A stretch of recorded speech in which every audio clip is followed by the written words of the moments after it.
Ce message est un appel à la vigilance pour tous les enfants de Dieu. Un appel à la vigilance. Alléluia. Alléluia. Amen. Bien-aimés, chaque jour que nous avançons, le Seigneur Dieu, pour échapper au crime du malin. Chaque jour que Dieu fait, l'ennemi conspire et il met en place des plans pour détruire les enfants de Dieu, pour détruire l'Église. Comme j'ai l'habitude de dire, si tu es chrétien et que tu ne sais pas que tu es en guerre contre le royaume des ténèbres, tu es déjà vaincu. Parce que si tu sais que si tu penses que tu n'es pas en guerre, tu vas dormir. Un soldat qui est en guerre et un soldat qui est en caserne sans qu'il soit en temps de guerre, ils n'ont pas la même réaction. Celui qui est au front, il est tout le temps sur le qui-vive parce qu'il ne sait pas à quel moment l'ennemi peut surgir pour l'attaquer. Par contre, quand nous sommes en temps de paix, dans les casernes, ça dort, ça mange, ça patrouille un peu, il n'y a pas trop de sérieux. Est-ce que vous comprenez? Donc il y a beaucoup de chrétiens qui vivent sans savoir ou sans avoir à l'esprit qu'ils sont en guerre. Qu'il y a des forces invisibles dans les ténèbres qui les combattent et qui veulent les détruire. Alléluia. La terre que nous voyons là, la terre là, on n'est pas sûr dessus. Tu es être humain, mais les gens qui vivent avec toi que tu ne vois pas. Et ils sont nombreux. Maintenant, il y a d'autres, et ils prennent, pour se faire voir, ils prennent la chair aussi, ils viennent en chair. Mais ce ne sont pas des hommes. Et nous sommes mélangés sur la terre. Donc, toi qui n'as pas Jésus, et puis tu n'es pas vigilant, tout ce qu'ils vont faire, ça te prend. Alléluia. Et tu es comme un poulet qu'on rencontre dans la rue, qu'on peut abattre pour faire ce qu'on appelle communément précoce. Parce que tu n'as aucune protection. Tu es livré à toi-même. Et tu penses que tu es seul dans le monde, tu vis ta vie comme tu veux. Bien aimé, comme je l'ai dit, ce message est un appel à la vigilance. Alléluia. Tu étais dedans aussi. Donc, l'ennemi va chercher toujours le moyen. La première chose que tu dois savoir, l'ennemi va chercher toujours le moyen pour te détourner du chemin du Seigneur. Quand tu vas prendre dans ton cœur l'engagement pour dire, moi, à partir de cet instant, à partir d'aujourd'hui, je décide de suivre le Seigneur Jésus. Je décide de marcher avec le Seigneur. Lui, maintenant, va s'arranger à ce que cette décision que tu as prise là, tu ne puisses pas aller jusqu'au bout. Il va faire tout pour te détourner de ce chemin. Et c'est le travail qu'il fait. Il va envoyer des choses qui te plaisent, la convoitise. Il va te séduire par les choses de ce monde. Il va faire en sorte que ton cœur se détourne de Dieu. Il va faire en sorte que tu aies la paresse de prier. Quand il s'agit de méditer la Bible, tu n'as pas le temps, mais tu passes peut-être des heures sur le téléphone. Il va faire que, pour gêner, quand tu commences à gêner, mec, tout sortes de maladies se lèvent dans ton corps. Pour que tu arrêtes de gêner. Oui, tout ça, ce sont des attaques. Tout ça, ce sont des stratégies pour t'empêcher d'être connecté à Dieu. Parce qu'il sait que si tu es connecté à Dieu, ce sera difficile pour lui de te battre. Alléluia. Mais une fois que tu es déconnecté de Dieu, une fois que tu commences à t'affaiblir, alors c'est facile pour lui. Alléluia.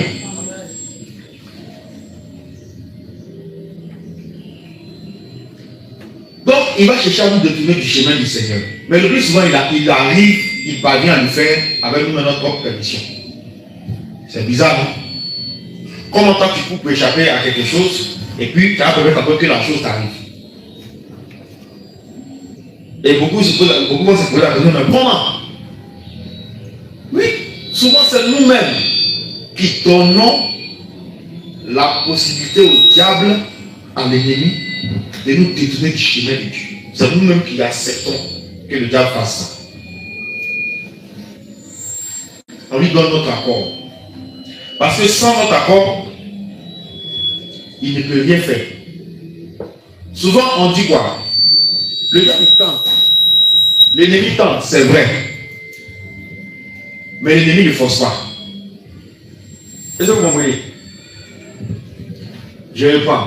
Il tente, mais il ne force pas. On a l'impression qu'il force. Il ne force pas. Alléluia.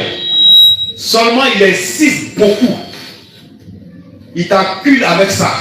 Et puis tu finis par céder. Sinon, il ne force pas. Hein? De même que Dieu ne force pas, l'ennemi n'a aucun pouvoir de forcer un être humain à faire ce qu'il veut. Mais il utilise quoi? La malice. Il influence et puis il insiste. Faut faire, faut prendre, faut faire, faut prendre, faut faire, faut prendre. Et puis tu finis par faire. Tu finis par prendre. Donc il travaille sur le système, il travaille sur le mental. Quand on revient dans Matthieu chapitre 4, où le Seigneur a été tenté, est-ce que quand le Seigneur a refusé, le diable l'a forcé? Non, le diable n'a pas forcé. Le diable, il n'a aucun pouvoir de forcer quelqu'un à faire le choix. Mais il influence. Il insiste. Bien, nous sommes tous des êtres humains. Si une situation se passe, que tu veux, dans les premiers instants, tu refuses. C'est pas ça. Mais quand on va venir insister, pour te débattre, il dit c'est bon. C'est pas ça. Le diable, il nous a étudié.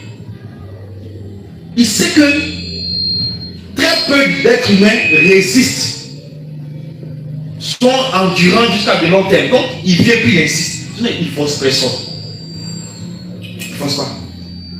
Quand il a dit au Seigneur, il faut dire au Pierre là de se transformer en pain. Tu vas manger parce que tu viens de sortir de 40 jours de jeûne. Tu as faim. Il a dit. Mais si le Seigneur avait accepté, c'est en cela que le diable allait pouvoir le vaincre. Mais le Seigneur n'a pas accepté. Il a refusé.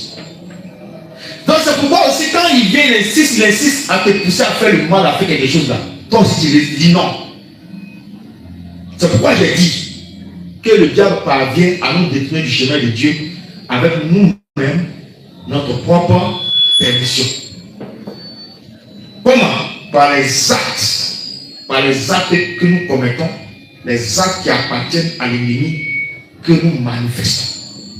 C'est par là il arrive à nous détourner. C'est par là la porte s'ouvre. C'est par là la porte s'ouvre. Il arrive à nous détourner. Alléluia. Veuillez vous asseoir. Donc, l'arme fatale, c'est le péché. Quand nous commettons cet acte de péché, le péché qui est contraire à la volonté, à la parole de Dieu, l'ennemi a accès direct à notre vie. Donc si tu vis ta vie conformément au monde, les choses du monde, tu embrasses ça. Les choses du monde, tu aimes ça. Les choses de la chair, tu aimes ça. Tu es livré à Satan. Gloire à Jésus. Sinon, de même que Dieu ne force pas, il dit, je mets devant toi la vie et la mort. La bénédiction et la malédiction, choisis la vie. Mais Dieu ne force pas, l'ennemi aussi ne force pas. Mais l'ennemi, lui, il influence et puis il insiste beaucoup. Parce qu'il sait que s'il n'insiste pas, Dieu t'a donné le pouvoir de connaître le bien et le mal, tu ne vas jamais choisir le mal. Mais il insiste. Et il transforme le mal là, de sorte que ce soit un mal, un joli mal. Un mal qui est beau. Quelqu'un me comprend? Voilà. Que ce soit un mal qui est vraiment. Quand tu regardes, non, ça en fait, c'est pas dangereux, c'est bon. Alors que c'est la ruine de ton âme qui est là. Voilà comment il fonctionne. C'est pourquoi on a l'impression qu'il domine, hein, qu'il gagne du terrain. Il ne gagne aucun terrain. Il gagne ceux qui veulent se laisser gagner. Alléluia. L'ennemi ne prend dans ses filets que ceux qui veulent se laisser prendre. Je reprends. L'ennemi ne prend dans ses filets, dans ses pièges, que ceux qui veulent se laisser prendre. Sinon, il y a un homme dans toute la tête qui lui résiste farouchement. Et il n'est pas content. Il déploie toute l'armada, toute l'armée des ténèbres contre ces personnes. Oui. Ça ne vous rappelle rien. Alléluia. Moi, on m'a prévenu depuis 2018. Quand on va beaucoup les déranger. Amen. On va beaucoup les déranger. C'est pourquoi ils passeront par tous les moyens. Que Dieu m'encadre. Que Dieu m'encadre. Que Dieu m'encadre. Que celui qui a les oreilles comprenne. Donc le péché. Si nous résistons comme le Seigneur a résisté dans le désert, alléluia, il va s'en aller. Tu tombes parce que tu ne résistes pas. Tu avales parce que tu ne résistes pas. Tu consommes parce que tu ne résistes pas. Si nous lui résistons sur la base de la parole de Dieu, parce que c'est ce que le Seigneur a fait. Le Seigneur a donné l'exemple en tout. Quand il dit, il a écrit, tu as le pouvoir de transformer pain, caillou en pain, mange, tu as faim. Dieu aussi prend la parole, dit, il a aussi écrit. Il s'en va encore de l'autre côté. Il a écrit, c'est-à-dire prend la parole, et puis tout ça dans le mauvais sens. C'est pourquoi, dans beaucoup d'assemblées, les gens sont mal enseignés. On enseigne des chimères. Tu vas voyager, tu vas réussir, tu vas faire ceci. Hein? Pour payer ta dîme, elle va promettre constitution, elle envoie l'argent des dîmes là dans l'église. On pensait prendre une prix dessus. Son fidèle va aller ouvrir maquis, bar, cabaret. Parce qu'elle vient consacrer mon lieu, parce qu'elle va dire non, que cela marche. Alléluia, parce qu'il y a l'argent derrière. Parce qu'elle va prier dessus, ça va marcher. Que le commerce, Seigneur, bénis le commerce de ta fille. Bénis, tu as dit celui qui ne travaille pas, qui ne mange pas non plus. Elle vient travailler. Bénis-la, bénis ses boissons. Que ses clients soient beaucoup. Vous voyez? Alors que l'alcool est interdit dans la Bible.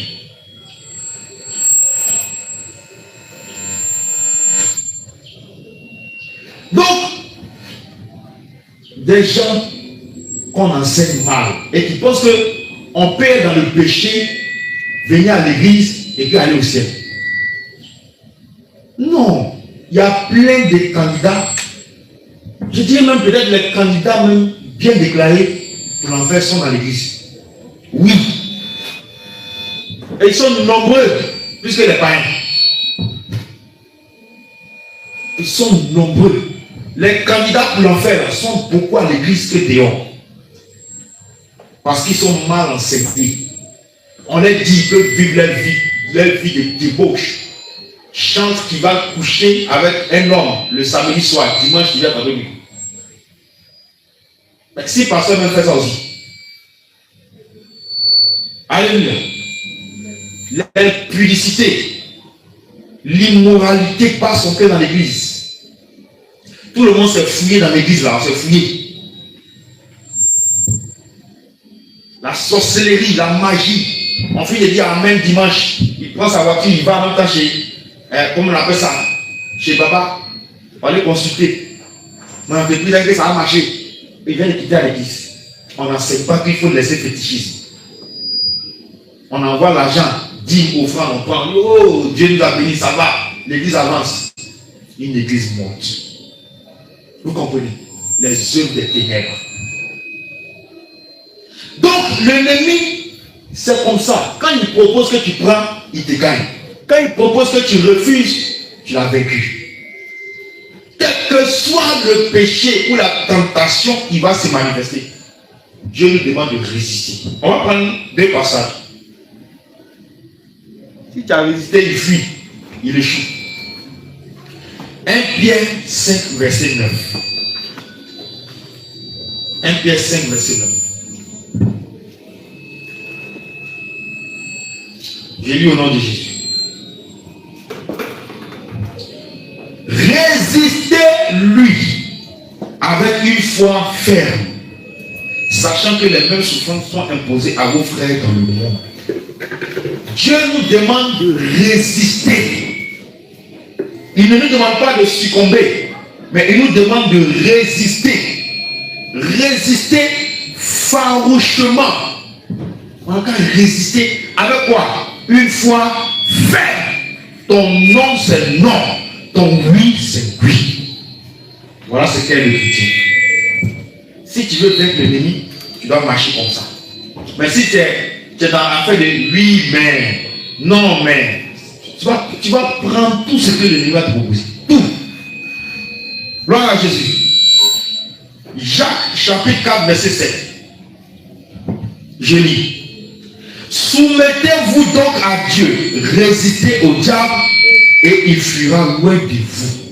Donc, tu te soumets à Dieu, tu te soumets à la loi de Dieu, tu te soumets à la parole de Dieu et tu résistes au diable et il va fuir.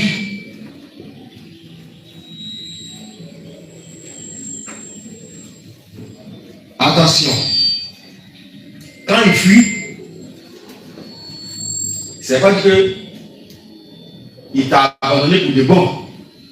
Quand on lit le même Matthieu chapitre 4, on dit le diable s'éloigna de lui, c'est-à-dire le diable s'éloigna du Seigneur, cherchant une occasion favorable. C'est-à-dire qu'on dit il s'éloigne d'abord en donnant une occasion favorable pour revenir encore tenter. Et le verbe de rôder comme un lion, on n'a pas dit qu'il a fait le tour une fois, on dit rôde, ça veut dire que chaque jour il tourne autour. Tourne autour. Ça veut dire que si tu l'as vécu sur une bataille, il est parti, on va te dire que c'est fini. Tant que tu n'as pas mis tes deux pieds au ciel, ta sécurité, c'est le jour où le jour où tu seras plus tenté là, c'est le jour où tu as tes deux pieds au ciel, puis le portail se ferme derrière toi. Il ne peut pas arriver là pour te tenter, c'est fini. Mais tant que tu es sur la terre, si tu l'as vécu une fois, il reviendra la prochaine fois. Quand il va trouver la faille, il va trouver le moment de faiblesse, il va venir encore te tenter même d'induire en erreur. C'est là encore, il faut lui résister, comme la parole le dit, en te soumettant au Seigneur. On lui résiste en se soumettant à la volonté de Dieu. Jésus, le Seigneur, s'est soumis à la volonté de Dieu en lui résistant dans le désert. Donc, c'est la manière de résister au diable lorsque tu fais ce que Dieu dit. Lorsque tu obéis à ce que Dieu dit, c'est comme ça que tu résistes à l'ennemi.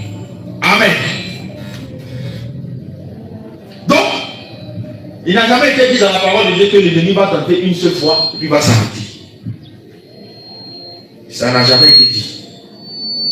On a dit tente. On n'a pas donné le nom de foi.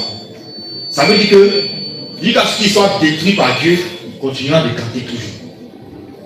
Et il ne te dit pas en toi, comme l'ennemi m'a tenté une première fois, il m'a tenté cette fois-là, c'est que c'est bon. Cette fois-ci, comme j'ai vécu, c'est que c'est bon, il ne va plus revenir. Il va revenir. Te tenter encore, encore et encore.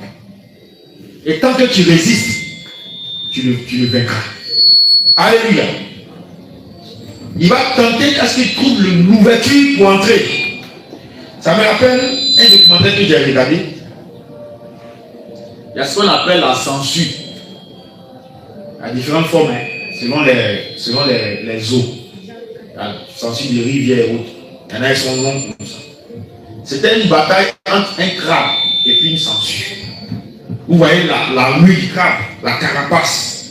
Hein? C'est difficile. Vous voyez, c'est dur. Donc la censure cherchait. Elle cherchait autour de lui. Pendant ce temps, le crabe se débattait, hein, lui aussi l'attaque, elle esquive. Dans ça, elle a trouvé une petite ouverture. Quand tu prends le crabe sur son ventre là, il y a un truc comme ça. Quand on ouvre, souvent il y a un fidance. Voilà. C'est par là la trouvé. Elle est rentrée. Par là. C'est fini pour le crabe. Sucer le crabe quand il est mort. Vous comprenez? Donc ça me ramène à ça, à cette image. Que l'ennemi va toujours tenter qu'à ce qu'il trouve la faille. Et quand il a trouvé la faille, il rentre là. Il s'agrippe.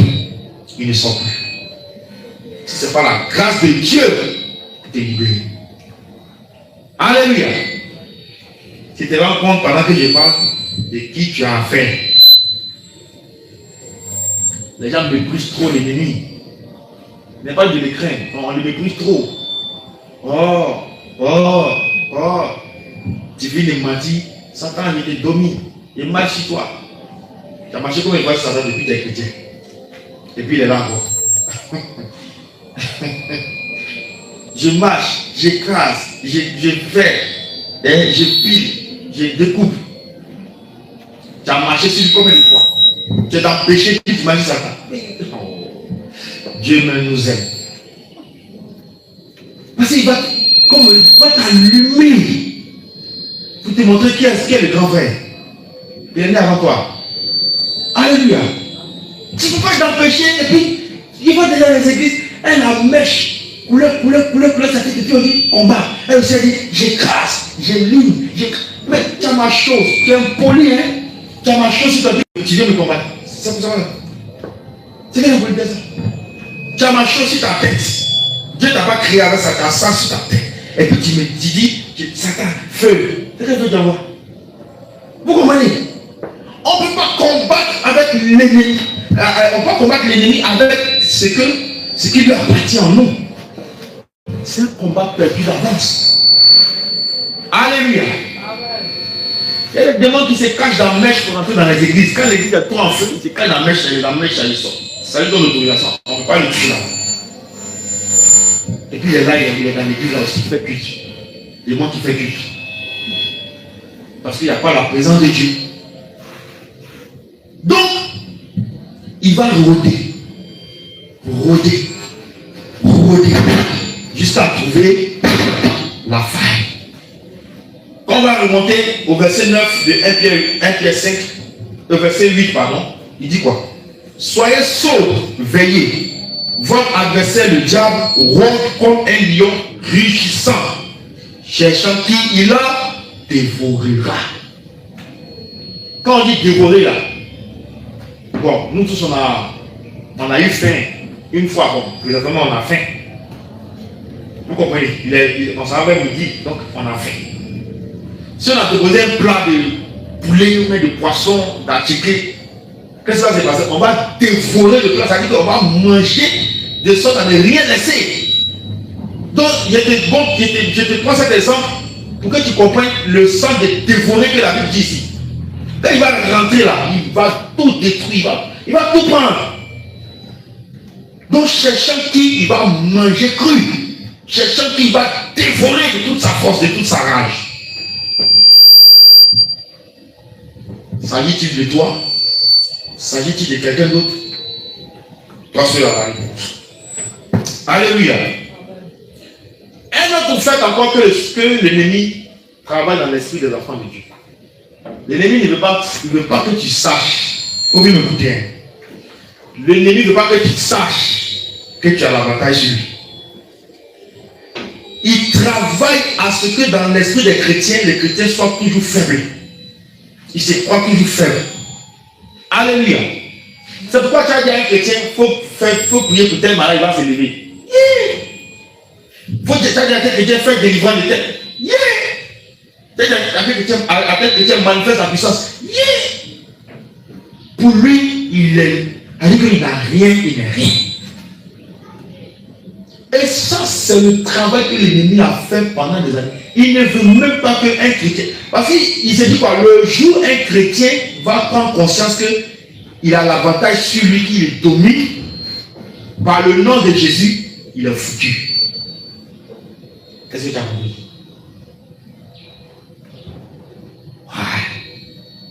Donc il a travaillé les esprits depuis. Hein? Il ne veut pas que le Seigneur croie que lui il est faible par rapport à lui, par rapport à la puissance qu'il a en lui. Il ne veut pas que les chrétiens sachent ça. Donc il a travaillé à cacher ça aux yeux des chrétiens, à l'esprit des chrétiens. Et beaucoup de chrétiens sont dans un esprit de faiblesse. Ils se disent qu'ils sont faibles. Quand on parle de petits sorciers, hein? C'est un du monde spirituel, c'est la sorcellerie. Oui. Maternelle là, c'est un petit chef, marabout. Ça, quand tu n'as pas envie d'aller quelque part, tu t'assois là tranquillement, tu n'as pas compris. Ceux qui ont envie d'évoluer là, ils atteignent les niveaux de franc-maçonnerie, l'illuminati et autres. Sinon, ça c'est sorcellerie. On dit sorti, quand il a sorti, il peut aller au village chrétien. C'est le diable qui a travaillé la tête. Il te fait croire que lui qui domine le plus fort. Oh, toi, tu es plus fort que lui. Les chrétiens doivent marcher dans cette mentalité désormais.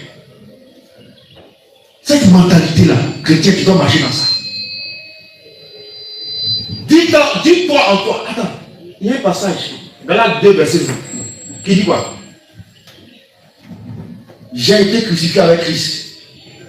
Si je vis, on termine. Si je vis, hein? Est-ce que tu t'entends parler? Est-ce que quand tu parles, tu entends? On reprend. J'ai été crucifié avec Christ. Si je vis, c'est qui? Est-ce que tu as entendu ce qu'il a dit là? Tu dis c'est Christ qui vit en moi. On te parle des sorciers qui vous crament.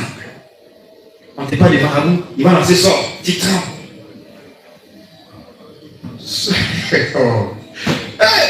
Sans que tu vas vouloir lancer, sans lui-même va avoir bouche pour te dire. Sans tu veux lancer celui-là, il ne faut pas faire. Le sang va parler à Barabou là, comme l'âne a parlé à Balama. Va dire, hé, attention, tu réalises lequel tu vas là. Et c'est pas évidemment, mais il te fuit. Quand ça a commencé là, il ne faut pas lancer son à lui là. Il faut le laisser passer.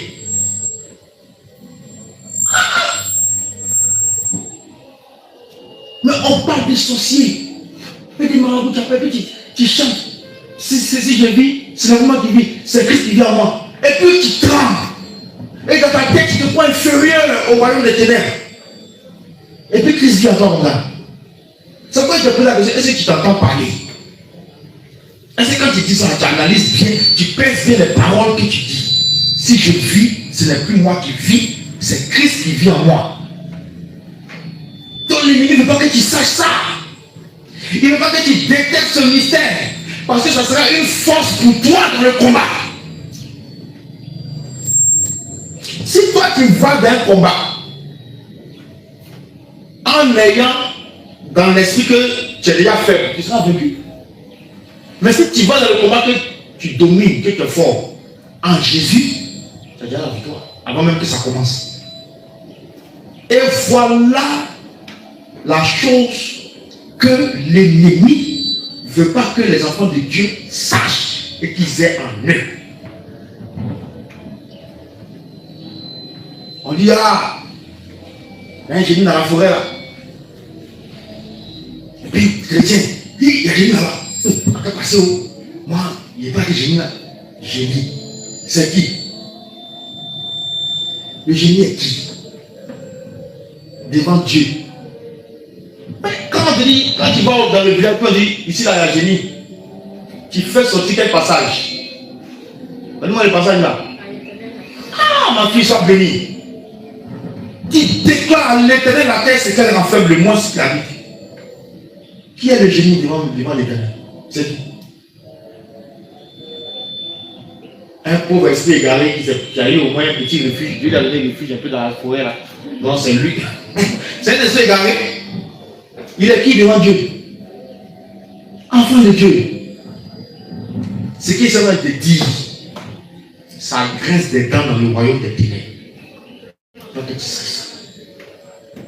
Pour que ta mentalité change, pour que ton esprit change désormais. Et le diable veut que tu sois toujours dans ah, il ne peut pas. Ah, il est fort. Quel que soit le degré du démon, le degré de sa force, on dit ils occupent les têtes. Dieu, prière des chrétiens, fait fuir ange déchu. Ce n'est pas démon des territoires, démon continental qui va résister. Que vaut un démon continental devant un ange déchu? Ta prière les fait trembler. Tu es seul dans le quartier, mais tu mets le quartier, c'est un pied. Pas ta prière. Et comment on fait tout pour que tu t'endors? Maintenant que tu pries encore, allez, ça dérange. Toi, tu n'as pas vu ça. Puis tu as tremblé. Quel que soit le dernier degré, le sommet. Le patron même on dit seulement le nom de notre papa, il tombe. Il y a quel problème. Le patron dit son siège. Il y a plusieurs satanistes témoigner. J'ai dit, oh, c'est gâté. Tout le monde a atteint. Mais toi, qui as dit Jésus là, tu es mort. Oui, oui. Quand ils vont sortir de l'aide, ils vont se relever là. Toi, ils vont te récupérer, tu es foutu. Vous comprenez? Papa n'est pas là, son nom seulement. Ça crée des picards.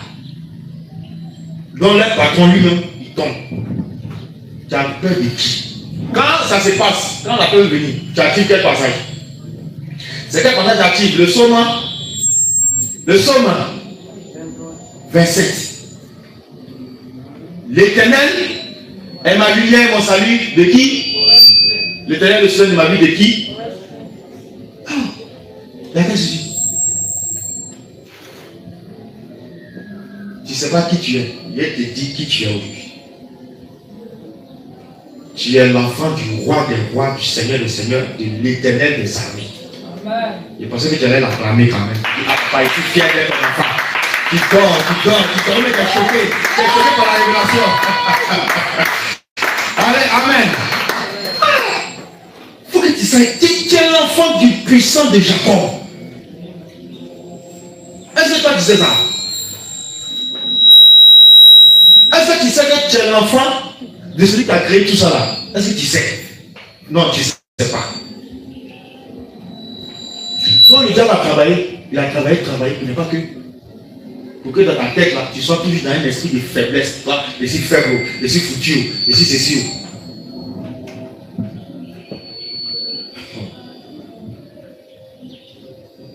Même on me prend, on va me mettre en trou, il dit Jésus est Seigneur là. Là, ça met un peu le fait. Même mes os sont poussières, il peut me lever. Attendez. Ceux qui vont ressusciter, les morts en Christ vont ressusciter. On peut retrouver la trace de leurs os à demain. Hein? C'est mélangé à la terre, non? Mais on dit ce jour-là, ça c'est reconstitué. C'est ce que tu entends ce qu'il dit. On dit ça va se reconstituer. Ils vont le prendre un corps glorieux, ils vont monter. Tu entends ça? Poussière, et puis ça revient. Os, tout ça là revient. Les veines, tout revient, cheveux, tout revient. Toi, tu parles de qui même? C'est pas qu'on parle de qui? On parle du roi des rois, le plus puissant de tous les âges. Jésus! Quand on a été découpé en morceaux à cause de Jésus, on a été scié. Il dit, le Seigneur est capable de me collier. C'est vous-même qui avez vu. Alléluia. Donc, le diable dit quoi? On a qu'à faire croire aux gens qu'ils sont faibles, qu'ils ne peuvent rien. Il n'a pas fait réunion avec eux. C'est une révélation que le Seigneur m'a accordée. Je ne suis pas sataniste, ni ex-sataniste. Je ne sais pas comment faire pour arriver là-bas. Est-ce que les commandes, comment ça se passe? Bon, mais quand ils font les réunions, le Saint-Esprit est là, puis ils voient, et puis ils révèlent à ses enfants. C'est tout. Donc ils ne sont pas cachés. S'ils ne sont pas cachés aussi de notre papa, ils ne sont pas cachés aussi à nos yeux. C'est fini. Quand ils finissent de faire la réunion, on va voir le dossier. Ah, voilà ce qu'ils veulent faire. On vient en bon. Nous aussi on bombarde les classes et cartes. Comment ils ont fait? On a fait tout. Ils vont être aveugles. Ils vont voir. Encore couper la connaissance de cet esprit. On a un peu de colère, on a un peu de lourdeur, on a un peu de maladie, un peu de fatigue. Allez, c'est fini pour toi. C'est déconnecté complètement, tu vas vite les encore. Alléluia. Donc, que le chrétien est faible, il ne peut rien et il envoie, il travaille. Il a fait cette théologie par le quoi? Par le doute. Hein? Le doute, la peur, le manque de confiance en soi. Que nous dit notre Père? Allons-y dans Luc 10, le verset 19. Luc chapitre 10, le verset 19. Vous allez voir ce que dit papa. Papa dit quoi à cette affaire? Je lis. Voici, je vous ai donné le pouvoir de marcher sur les scorpions, sur les serpents et sur tout temps. Le français, Dieu a créé le français. Tout temps, On va pas dire à moitié. Ça veut dire que depuis le plus grand jusqu'au plus petit, toute la puissance de l'ennemi, Dieu te donne le pouvoir sur toute la puissance de l'ennemi. Et il dit quoi? Il n'y a rien qui pourra vous nuire. Toi, tu n'as pas entendu ça. Et pourquoi tu as accepté que l'ennemi te fasse croire, que tu n'es rien, tu es faible, tu es puissant, que tu ne crois. Parce que tu as reçu quoi? Le pouvoir d'écraser quoi? Toute la puissance. On n'a pas dit moitié, le quart, ou bien le 95%, le 99%, on dit 100%. Mais pour que ça arrive, sois comme ça avec Dieu. Il y a une condition. Hein. Sinon, tu es dans le péché, tout ce que Dieu ne te concerne pas. Il ne faut pas être menti. Hein. Si tu vis encore dans le péché, tu es un peu dehors, tout ce que les gens te disent, ça ne te concerne même pas de près ni de loin. Tu passes à côté direct.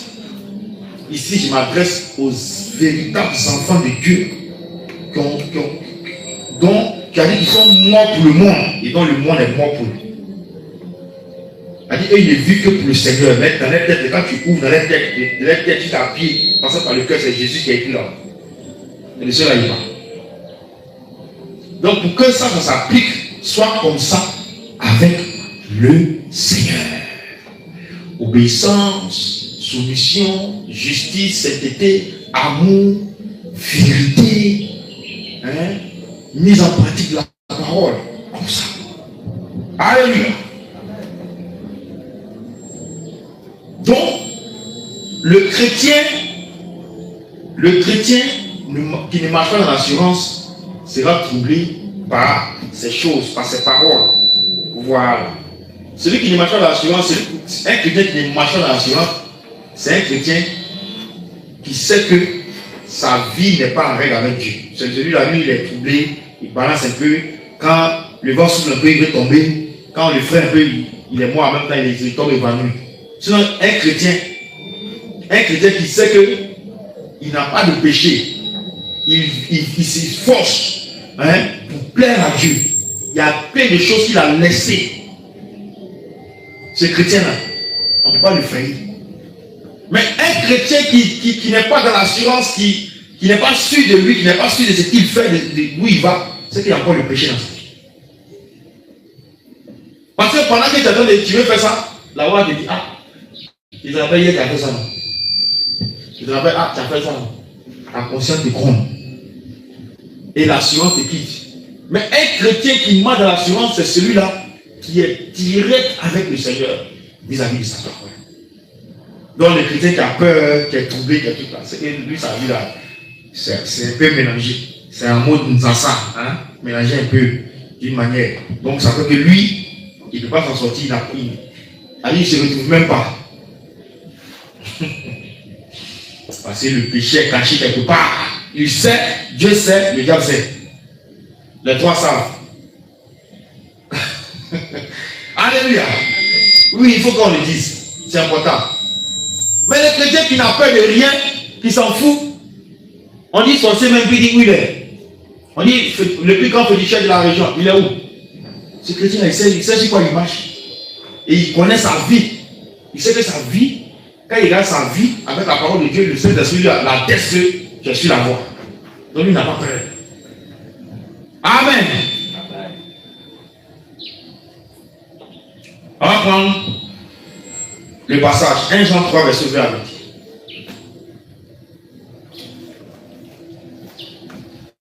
« 1 Jean 3, verset 20 à 20.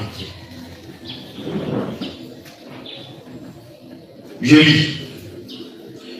Bien-aimés, si notre cœur ne nous condamne pas, nous avons de l'assurance devant Dieu. C'est ce qu'il disait tout à l'heure. Quoi que ce soit que nous demandions, nous le recevions de lui, parce que nous gardons. Excusez-moi, je le montre au verset 20. Excusez-moi, je me suis trompé. Car si notre cœur nous condamne, Dieu est plus grand que notre cœur et il connaît toutes choses.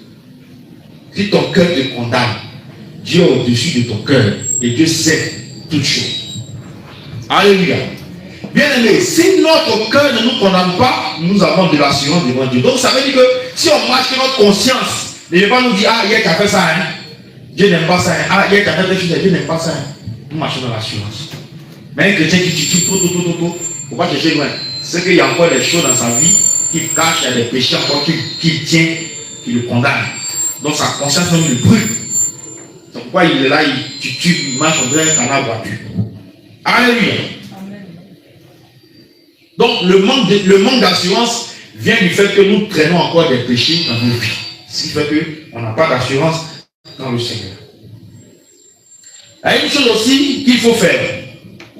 Il faut toujours avoir recours au Seigneur Jésus. Dans tout ce que tu vas faire dans ta vie, il faut toujours avoir recours à Jésus. Alléluia. Alléluia. Il faut toujours avoir recours à Jésus. Parce que c'est le Seigneur seul qui connaît les plans de l'ennemi. Un plan pour notre vie peut être inspiré par l'ennemi dans notre esprit.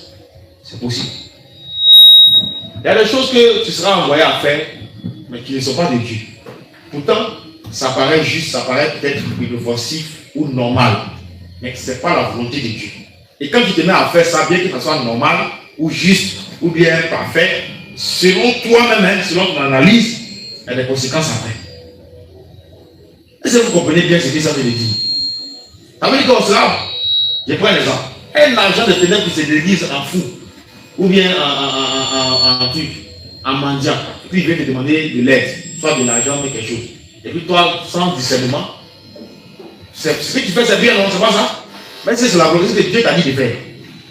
Dieu connaissant que lui, là, quand tes yeux physiques voient un mendiant, mais Dieu voit un agent de ténèbres qui s'est déguisé en mendiant. Et si tu vas considérer Dieu pour dire, ah Seigneur, voici quelqu'un qui me voit, est-ce qu'il doit faire un geste? Dieu va lui dire, c'est non, ma fille. Parce qu'il est venu, c'est un piège pour toi. Et si tu n'as pas considéré Dieu, que humainement par là, c'est normal, non? Tu donnes. Demain, il y a des conséquences. Et tu vas les subir. C'est de ça qu'il parle. Est-ce que vous comprenez? La semaine de Dieu se présente à échapper par la grâce de Dieu à un piège mortel. Voilà. Il y a une femme sorcière qui est venue emprunter de l'argent avec elle. Mais qui sait où l'argent est parti dans le monde des ténèbres? La femme elle a dit qu'elle est sorcière. C'est pas le moment où on a accusé. Elle est venue dans la bouche, elle dit, c'est sorcier. La chauffeur dit là-bas, prière, elle dit, c'est sorcier. Parce que Dieu a sa main sur elle. C'est pourquoi le malheur a échappé. Vous comprenez? Donc il y a des choses qui vont paraître justes. Consultons Dieu d'abord avant de faire. Ça, c'est un exemple que j'ai pris. Ça peut dans d'autres domaines. On n'a pas dit aussi qu'il ne faut pas aider quelqu'un.